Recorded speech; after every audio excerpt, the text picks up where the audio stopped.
Hi, and welcome to a new episode of SportsDay Rangers podcast. I'm Evan Grant of the Dallas Morning News, and you guys just get me this week.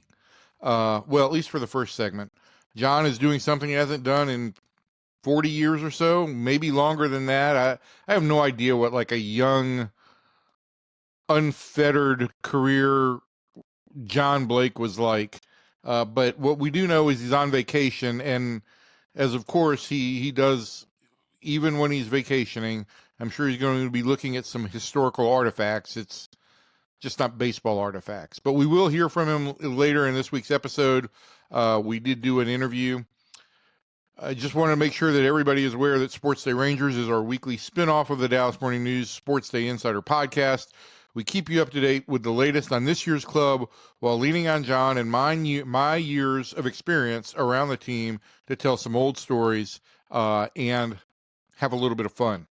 This week, our guest is going to be 20-year Major League veteran Darren Oliver, who played a key role in the Rangers' first division championship and was a key member of the bullpen in the Rangers' first two World Series appearances and is now a special assistant in the front office. We'll also look back at the first ever interleague game in the archives in Arlington, to which Darren Oliver also has something of a connection. We've had great conversations with former Rangers over the first month of the show, including last week's guest, Rusty Greer. If you want to interact with the show, you can find both John and me on X.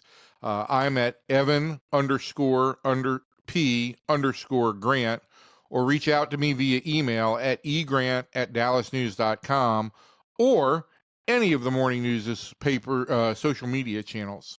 You can find the SportsDay Insider podcast, which also will include the feed to the SportsDay Rangers podcast, wherever you like to consume your podcast. It sounds to me like we're eating podcasts, but we're just using podcasts. I'm still getting used to the podcast world.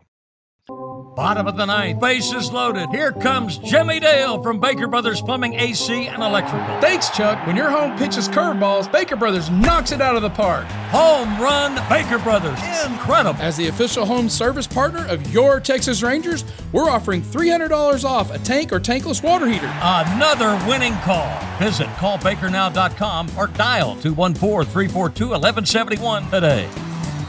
Baker Brothers. Great service. But I am used to talking to myself from This Week in Rangers Baseball, y'all, what I've done several years here on video, me talking to myself about this club. And so let's get into a couple of things from the last week and where this club is as they are getting closer and closer to the halfway statistical mark of the season. I think there were a couple of big moments in the last week on this 9-game road trip that had the Rangers at Tampa Bay and at Washington. And as they begin this week, they will play 3 games in Minneapolis, where they haven't done very well for the last couple of years before coming home.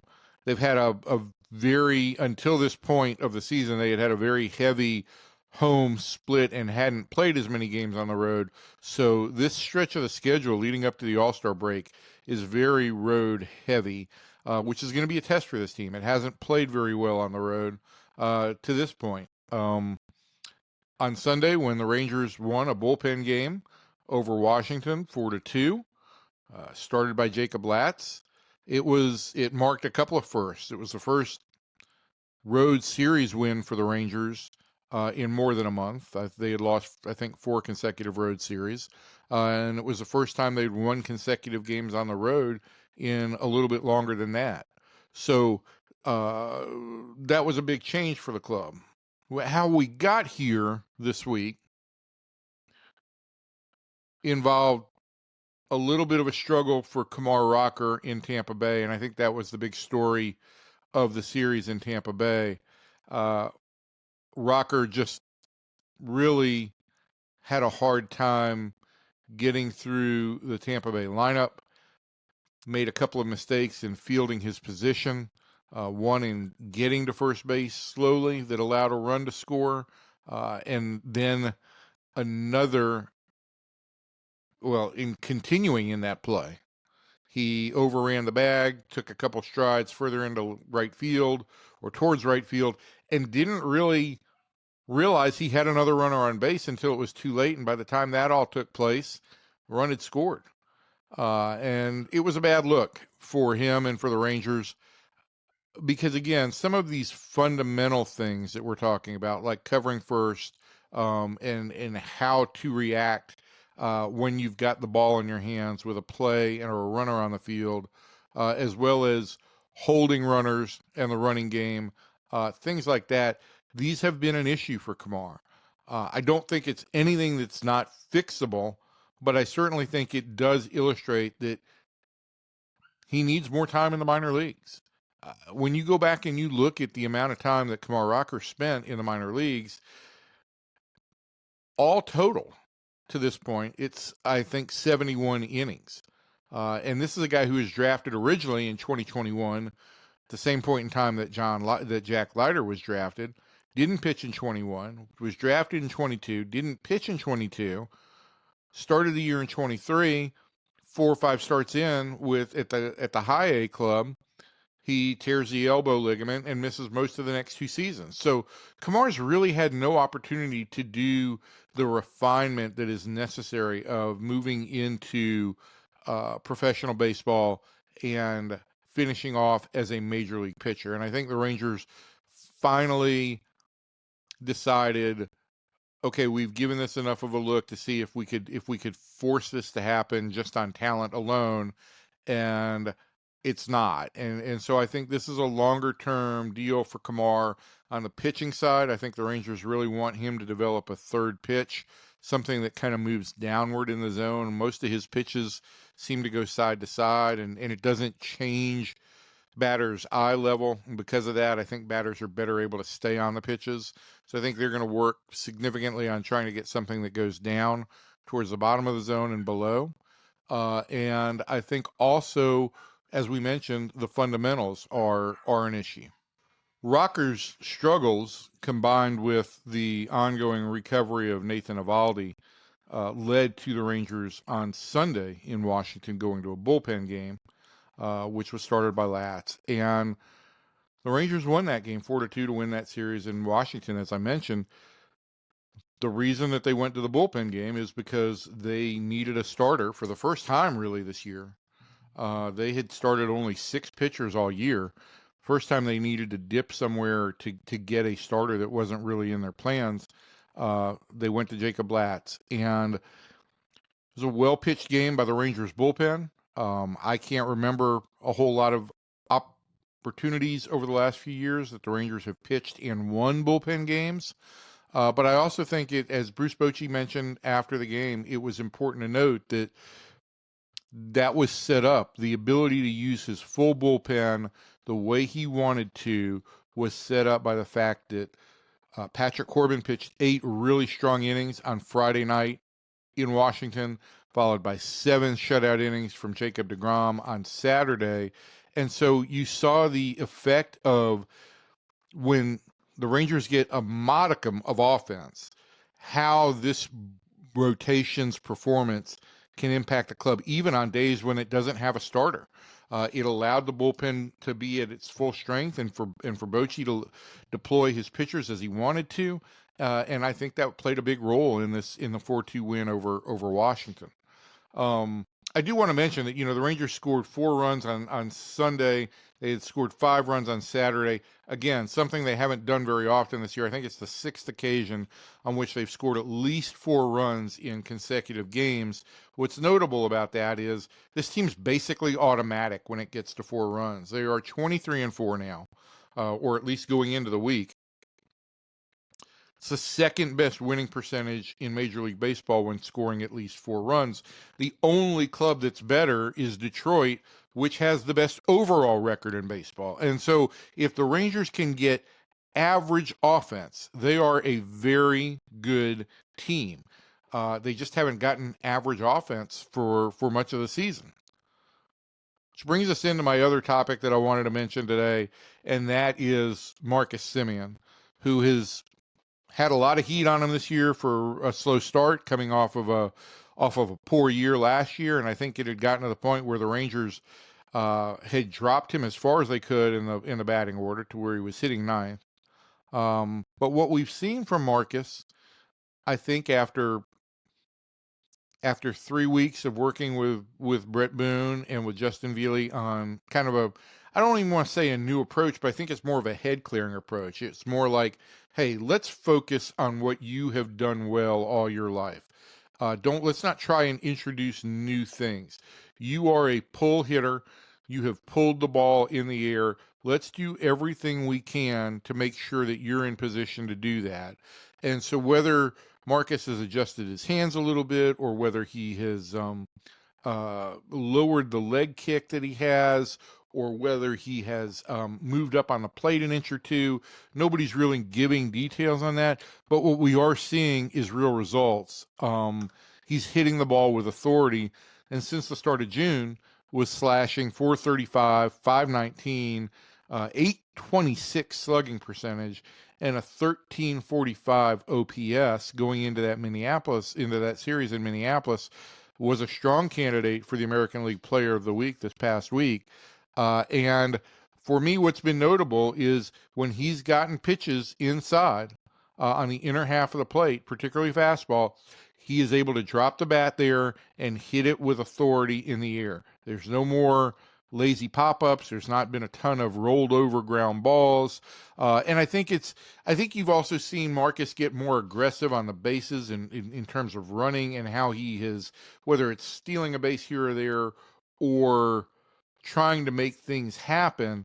I think we've seen that a spark back in his game that really wasn't evident because he just wasn't on base much the first 2 months. Tried to talk to Marcus about this during the weekend in D.C.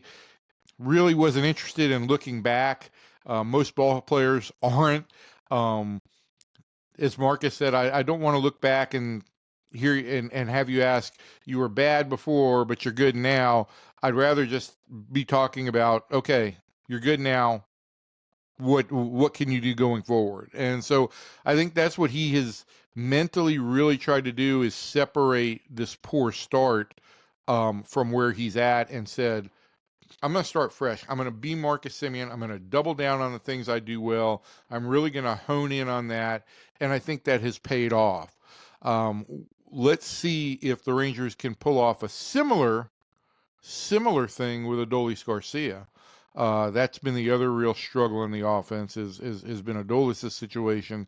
He had sat out 4 consecutive starts last week, then played 3 games, then sat again on Sunday. And, right now, I don't know that you can make a case that Adolis Garcia is one of your 3 best offensive outfielders. I think it's Sam Haggerty, Evan Carter, and Wyatt Langford. And none of them are going great. Haggerty has been a real kind of spark plug. But I don't consider he's not slugging the ball. He is getting on base some, and he's running. Evan Carter had a 3-hit game in Washington on Sunday, which I think may be a start for him to kind of getting out of a slow period when he got up to the majors. Wyatt Langford sat on Sunday in D.C., really because he has struggled for all of May, and it was kind of an old problem that resurfaced in 2024 as a rookie. The one thing we saw from Wyatt during spring training was everything off the bat was hit hard and loud. And once the season started, it's almost like he tried to muscle up a little bit more once he finally got into big stadiums and big crowds for the first time in his life. And we started to see exaggerated motions with his hands and with his legs. And that, the Rangers felt, led to him swinging uphill, getting underneath balls, and leading to a lot of either pop-ups or routine fly balls. And I think that's what the Rangers have seen some of in the past 2 or 3 weeks. There's also been one troubling element. Didn't get a chance to address this with anybody on Sunday in DC, but I think it's worth monitoring. Last year, Langford was a .250 hitter with a .500 slugging percentage against off-speed pitches. This year, he is hitless in over 20 at-bats against those off-speed pitches, the splitter and the changeup. And so I'm looking right now, the percentage that he's seen of that pitch is very similar to what he saw last year. But I think as the season progresses, if Langford does not show an ability to make an adjustment there, you're going to see pitchers try and exploit that much, much more often. So that's something to watch on him. And that's where I think this club is right now. They are, as the week starts, they're 4 games below 500. There were some signs in the DC series that this offense can be capable, but 2 games is not enough to simply draw a conclusion. It was a nice start. They've got to do something to continue that to turn this into a trend. Whereas I think in the case of Marcus Semien in particular, we're past the idea of, is this a start? This has been a trend. He's done this now for 10 days. That's when you move into the area where something is an actual trend. So it's worth monitoring with the rest of the club where this offense goes from here. But you get a couple wins, you get a day off as you did in Minneapolis, and or as you did on Monday in Minneapolis, and maybe you come back with a little bit more spark going into the next series.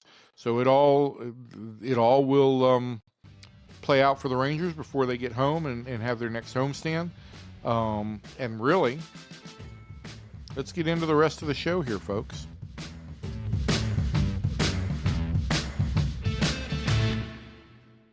Our guest on this episode of Sports Day Rangers is Darren Oliver.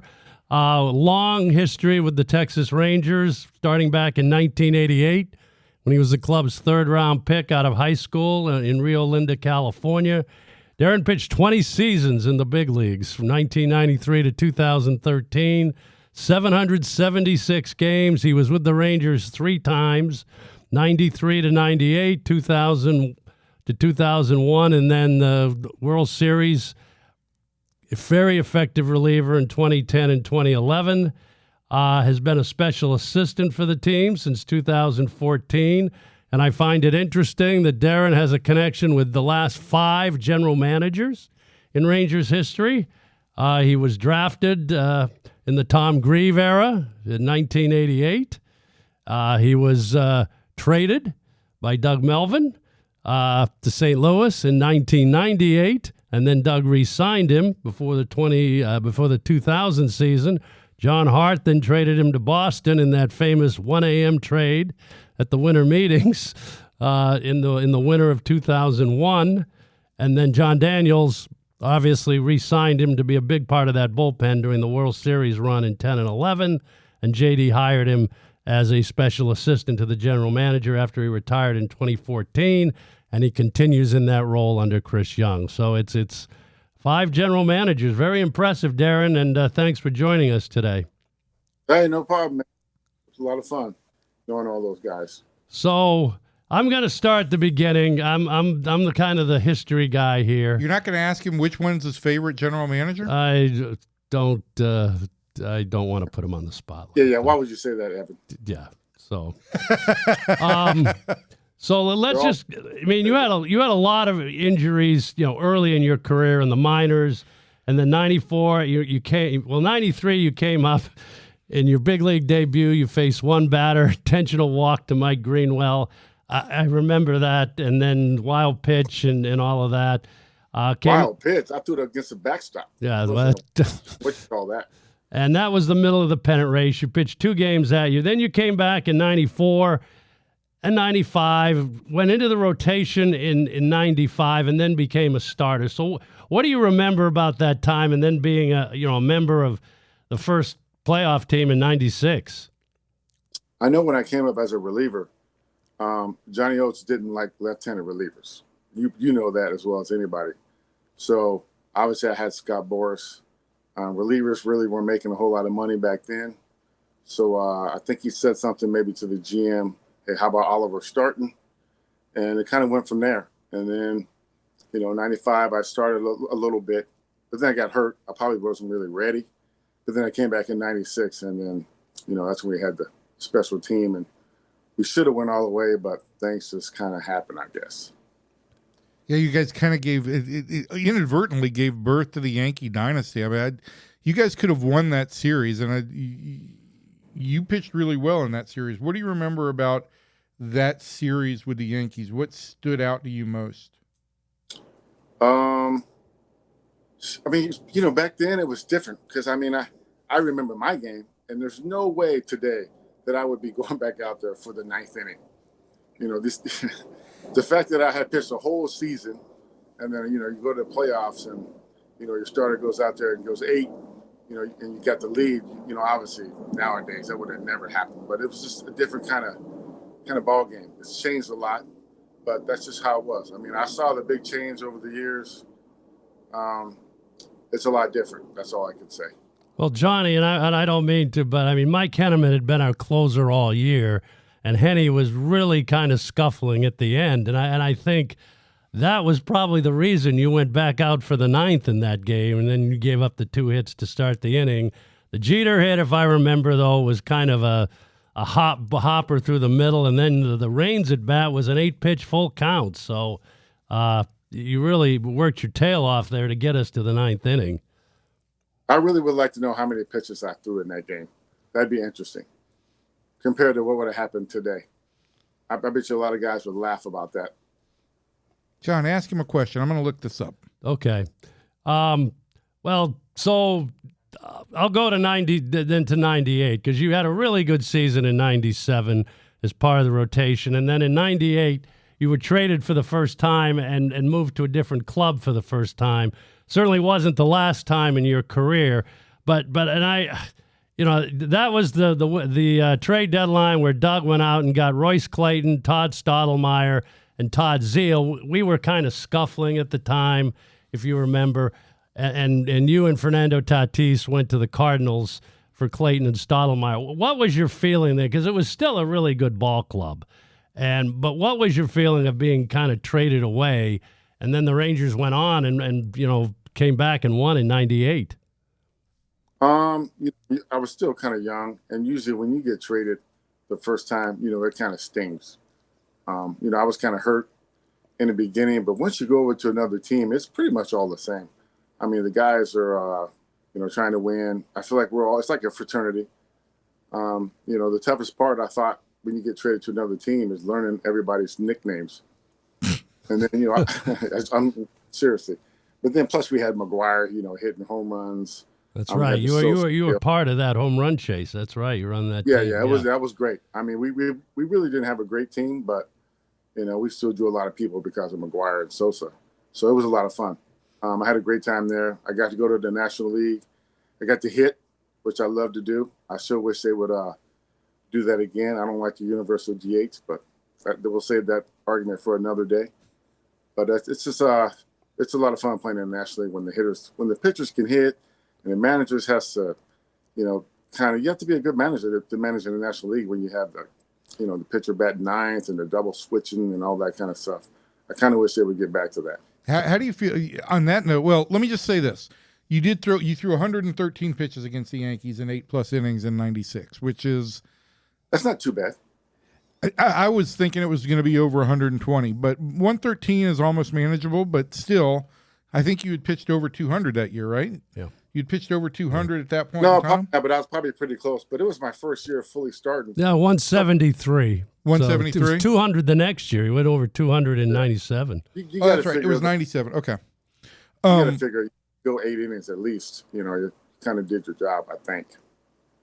So, Darren, I'm just wondering, right? You got traded in 98, and this club started focusing on the pennant race, and September here was memorable. But as a newcomer to the Cardinals and watching the end of the Sosa McGuire chase, what was your perspective? And you were kind of an eyewitness to history. Well, not a kind of, you were.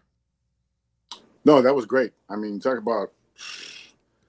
Literally during batting practice, let's say batting practice started like at 5:30 if we were on the road, there would be 20-some thousand people in the stands, and the visiting team, the players, would come on the dugout just to watch them take BP. I've never seen anything like it. It was, tickets were like golden. It was a lot of fun. I couldn't believe that this guy it was like he was hitting a home run. He'd walk 3 times and hit a home run. I think they were opening the gates early too for fans to be a BP. Yeah, it was a big Oh deal. yeah, for sure they were. Hey, since you want to get on this kick about being angry about rule changes, how do you feel about the 3 batter minimum? No, I don't mind that. You don't? No. I always like guys who come in there.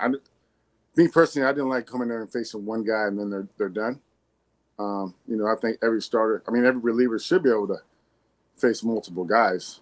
Probably my biggest issue, I like the time clock. I love it in the minor leagues. The game goes by so fast. But I don't like the throwing over the first base or throwing over to a base twice. I think that's kind of a disadvantage to the pitcher. But I see that they want to put more offense on the scoreboard, so they're going to do what they can to have more offense so more people can come to the games and watch. Yeah, tell me what point in time they're actually going to start having the more offense. I'd be interested in that.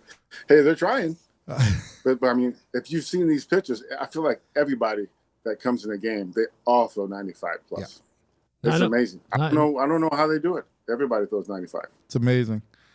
So we want to get to the current team and your observations on some of our young pitching, but so the thing I'm interested in here is how you kind of resurrected your career in 2006 with the Mets. You basically had I don't know if it was retired in May of 2005, and you'd been a starter at that point for 10 years. And the Mets, you go to the bullpen, you have you go to the playoffs 4 years in a row with the Mets and the Angels, and you come to the Rangers, and obviously a huge part of those two teams coming out of the bullpen. But what transpired there in 2005, Darren? You got out of the game for a few months, but then you got back in and you resurrected your career as a reliever. Yeah, that was an interesting year. Actually, I got kind of lucky because I was there in 2006. I went to the winter meetings. They were in Dallas. I sat there with Sandy. Who's our Sandy? Sandy Johnson. Sandy Johnson. So we went in there, and as well as I do when you go to winter meetings, a lot of times people are just hanging out at the bar, telling old stories. So he asked me, hey, you still want to play? And I was like, I was still kind of bitter about 2005, and I kind of let myself go a little bit. So I said, well, what do I have to lose? I'll just go into camp. So I go into the camp. I was pitching great. I was like, dang. And then one of the pitchers got hurt. I think it was Zambrano. I think it was Victor Zambrano. And I remember my mother was sick. She had breast cancer, so she had surgery. She was going to have surgery, and I kept telling Omar, I said, hey, I got to leave. I got to go to California. And they're like, well, we don't know if you're going to make the team or not. And I said, well, I got to go. He goes, well, what if you go down to AAA, for like a couple weeks, and then we'll bring you up? And I was like, well, at that point, I didn't want to play minor league baseball. So I was like, thank you. I'm not going down to AAA. So as I'm flying back to California, stop in Dallas, that's when I get the phone call from Omar asking me, would I go down to AAA? And I was like, I told you I'm not going down to AAA. So I fly down to California. My mother has a surgery on a Friday. And he calls me. Him and Willie Randolph call me on Saturday and say, hey, you're on the team. We need you back here on Sunday for the workout. And then I think the season started maybe that Monday. So I took the red eye from San Francisco and pretty much pitched out of the pen from there. Willie was great. He kind of took his time with me because I really hadn't pitched out of the bullpen. We had a good team. That always helps. And it kind of went from there. I mean, you talk about lucky. I obviously had to pitch well, but it just maybe it wasn't my time to quit or retire. Well, you reinvented yourself. And I'm as we transition into talking about this club a little bit, we're seeing one guy that's kind of going through that and is having some success this year after struggling in it last year. Have you had any conversations with Cole Winn about the transition of the bullpen? It seems like this year he's really kind of gravitated to it and feels much more comfortable with it. Yeah, I love Cole Winn. I love Cole Winn and Jacob Latz. Those my golf guys. I think it's different when you're younger. I was a little bit older when I transferred to the bullpen. And obviously I didn't have the same stuff. But it takes time to get acclimated to the bullpen. You might be up not pitch, up again, not pitch, and then they actually go out there for like 2 or 3 innings. It's not that easy, but I'm so glad that he's doing well. I love it. He's a good kid. I love watching him. Kobe and I, we try to take him out to lunch from time to time, and when those guys were in the minor leagues, we'd go golfing with them. They were mad when I took a hat from them because I beat those guys, which was a lot of fun. But I still them around. I was still around at home at my home club at Vaquero. So I definitely want to take those guys out there. I told them, I said, hey, it's my treat. I got you guys. So we're gonna have a lot of fun whenever we go out there to play. So getting into now, you're a little more into your current role. You and Colby are kind of the tag team when you go into a minor league place. And I know you were the one that kind of had Colby interested in this after his career was finally over. But and you've told me a lot of times how much fun you have, and you go in sometimes when the pitching coach, for one of the minor league clubs is taking a few days off. Darren or Colby will go in and be kind of the acting pitching coach and play golf. And go to good places. You don't want to meet a minor league team in a lousy city. You'll look at the schedule, find a nice place where you can go for a few days. How much fun has that been for you now over the last 10 or 11 years? Oh, it's great. And what's the best thing about it? You forget how it was in the minor leagues. Sometimes, it's a grind, especially the staff, the coaching staff. It's a grind, and we usually try to find something that we can relate with the kids down there. And obviously I have kids of myself, and they're pretty much the same age as these guys. So it's kind of easy transition, just like Kobe. And I think they really like to hear, they really like the stories that we tell them. And plus we can understand when they're out there and they're not having a good day, or if they are having a great day. We kind of get it because we've been there, done that. We weren't Hall of Fame pitchers, but we weren't bad pitchers. We were just good. And some days we were, really good. And that's usually how most athletes are, let's be honest, football, basketball, baseball. I would say most guys are kind of in the middle. They're just good. And then the ones that are great, those are the Hall of Famers. And sometimes it's just really easy for them. And if they've never struggled before, it's kind of hard to relate to what those guys are going through. I do want to ask you about one thing, because I know you just got back from Spartanburg, where the new advanced Class A club is. And I know you want to rave about the ballpark, of course, because Rev Entertainment built that. But you did see David Davalillo, who is one of my favorites in the organization in terms of upside among pitchers. And let me just, as we speak right now, he is, as a minor leaguer, he's 13-3 with a 1.97 ERA in almost 200 professional innings. What did you see from Davalillo? What did you like about him? Tell me what your thoughts were. He's just, you could just tell when he goes out there, the confidence is just all over the place. And when he pitches, he may fall behind 1-0, but he's quick to get back into the count. It doesn't matter if he's throwing a slider or changeup or whatever. And he just attacks the hitters. I mean, he only went 5 innings, but it was really no. He gave up 1 run in the first, but after that, it was smooth sailing. It was fun to watch. I was really, really glad I got a chance to see him. And actually, Bonifay was down there, which was good. He got a chance to see it. He actually sat in the stands. I always sit in the dugout. But, you could tell there's certain guys that go out there, you could just feel it. Like, all right, we got a really good chance to win today. This guy's going to probably go 5+ and give up maybe just a couple runs. He was pretty much dominating those guys down there in A-ball.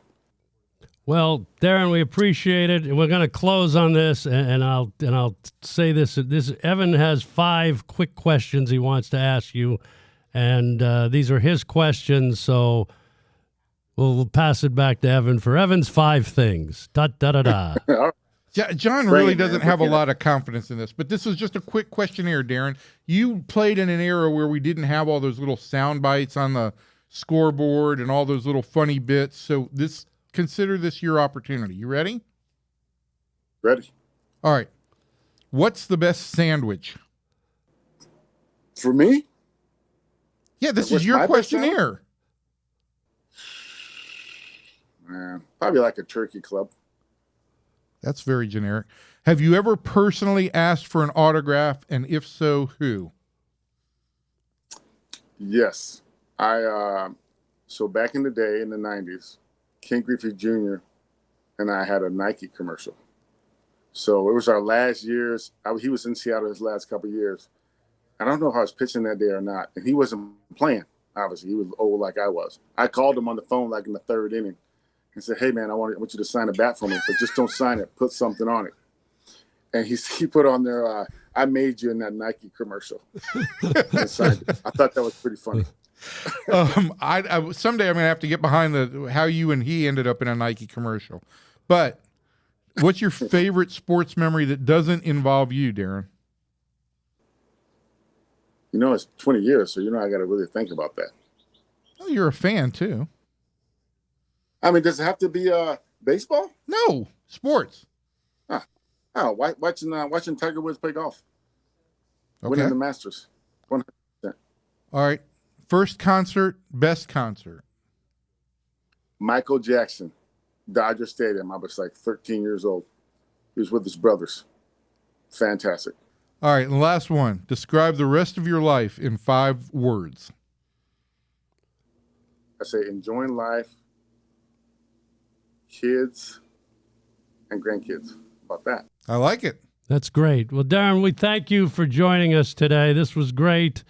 I know when you were with the Cardinals, Rick Hummel was the esteemed beat writer. You really went up in class from here when Evan covered the team. But we do thank you for joining us today, and we'll see you around this year. Appreciate it.